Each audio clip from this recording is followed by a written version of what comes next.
Evening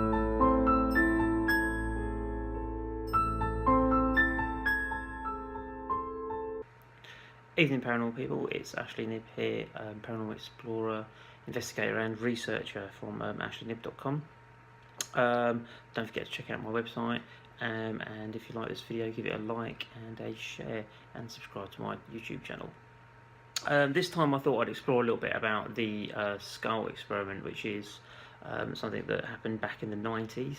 A group of guys, mediums, got together, Robin Foy and his wife and a couple of friends there as well, got together to create the new Spiritual Science Foundation, and then they then began to explore the aspect of physical mediumship. This wasn't an easy task for them. At the beginning, it wasn't a simple thing either. They put together a process, which they put in a basic guide that you can get hold of, which details how to create the meditation and the setup, and what they found was important to create this sort of scenario for them to do the physical mediumship they'd done in what they called then the skull hole, which was actually the basement of their house, which was painted black and also blacked out so that it had a really kind of dark, can't see a hand in front of your face kind of effect. During this, they conducted a number of experiments, I think almost on a weekly or two, or sometimes even twice a week, throughout a possible 5-year period, maybe even a little bit longer, and they managed to hit about 500 plus experiment sessions in that time period, which is quite phenomenal, to be fair. The experiment itself developed all kinds of stuff. It gave them, they developed trance mediumship, where they were connecting with apparent spirits or entities from either people that are past or other dimensions or realms or planes of existence, if you will. And they spoke to them and had knowledge of it and things about aspects of life and things that had happened in past and present and future as well, funnily enough. And this helped them create like an enlightenment and then onto the physical sort of mediumship aspect of it. During these sessions, they had a large number of apports delivered to them from their spiritual team, from the spirit teams they call them. And I think it's ranged somewhere over like 100 objects, which ranged from like small trinkets sort of things all the way up to a really interesting piece, which was a newspaper from I think it was the 40s, 1940s.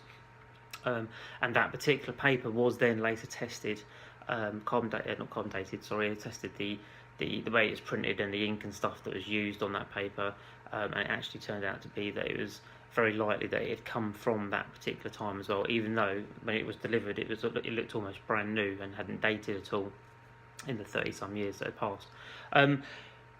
The Society for Psychical Research in the UK got interested in this particular case, and then 3 of their guys were then kind of dispatched to investigate it, and they began looking into and sitting on the sessions and taking notes and trying to understand it. This was Montague Keen, Ellison and David Fontana. They joined the guys on their exploration, if you like, of this mediumship approach, in order to try and find out what was going on. Obviously, they looked to see if they could debunk things, see if there was an explanation for them. Also tested to make sure there wasn't fraudulent activity taking place and all that kind of stuff. And they produced a massive report on the thing, which was actually later put together in a book, which is this one here, which is the Scole report, which you can get from like Amazon or something like that. That originally was put together as the proceedings of the Society for Psychical Research. It was put together for them, and has the full aspect of everything in there about all kinds of stuff about all the bits and pieces of the investigation done, the conversations, all that kind of stuff. It's really well put together and helps put together an understanding of the case quite well. The bit that really kind of pulled me into the whole case, was when I heard about what they'd done with blank film, which I found quite interesting, quite intriguing. They used basically a blank film and they put it into a secure box. They put it on the table that they used in the skull hole, and then they would communicate with the spirit science team, and they'd do bits and pieces, and then they'd tell them that they had put something on the film for them. And when they'd done that, they would then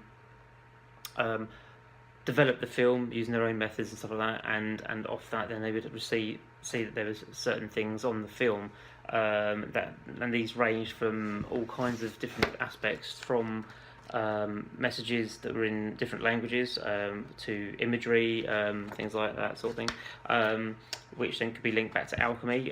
There was messages from a past Society for Psychical Research member, or actually founding member, Frederick Myers, or supposedly anyway, because it was related to him, which was quite interesting.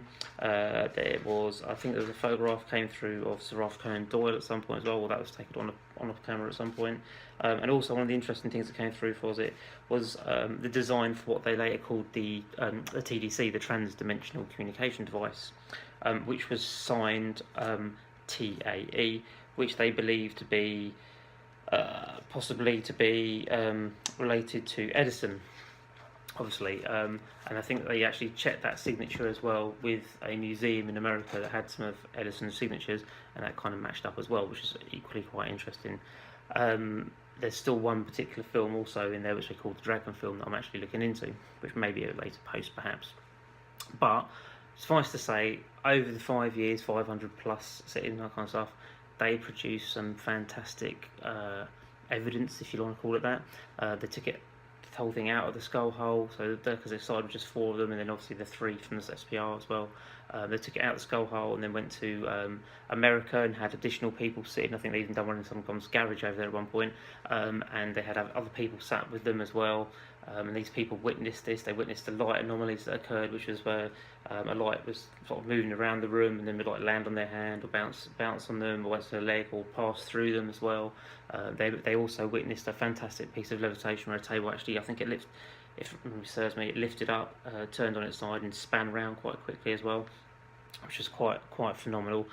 They used an upturn, a jar, a bell jar, and basically they saw things like light anomalies and stuff like that. And I think one of the most amazing things what the SPR saw as well in one of the sessions is an item actually appeared, and I think one of the guys passed his hand through it, so it was non-physical, but he could see it. It was visible but non-physical, and then it changed and it was physical and he could touch it as well. So it was quite fantastical stuff, really, which boggles the mind, doesn't it, a little bit. But it seems to get forgotten a little bit, but this is quite I think it's quite an important thing to remember. If you want to know more about it, there's the Scole report by Keen, Ellison and Fontana from SPR, but there is also another book by the guys, by Grant and Jane Solomon, that puts together the case and the side of Robin Foy and their side of things, and also Robin Foy, I think somewhere along the lines, if you can get hold of him or get hold of from something from his website, there's something called the Basic Guide, which outlines how to do this trans mediumship, this physical mediumship, how to set up the process, so to speak, the right way in order to make that communication. There's books on it and stuff like that. There's a lot more to this, and I'll probably try and get something out there a bit more about it at some point. And I'm going to post it on my website, under the Met Theory Encyclopedia, a little snippet about this, and then chuck this video in there as well to help explain it a little bit easier. But yeah, if you want to know more, like the video, give me a shout, chuck me a message, and I'll be happy to discuss it. But for now, thanks for listening. Subscribe to my YouTube site, and like my website, my Facebook, and my Twitter as well. Follow me on Twitter, and for more of these kind of videos. Thanks very much, and this is Knibb out.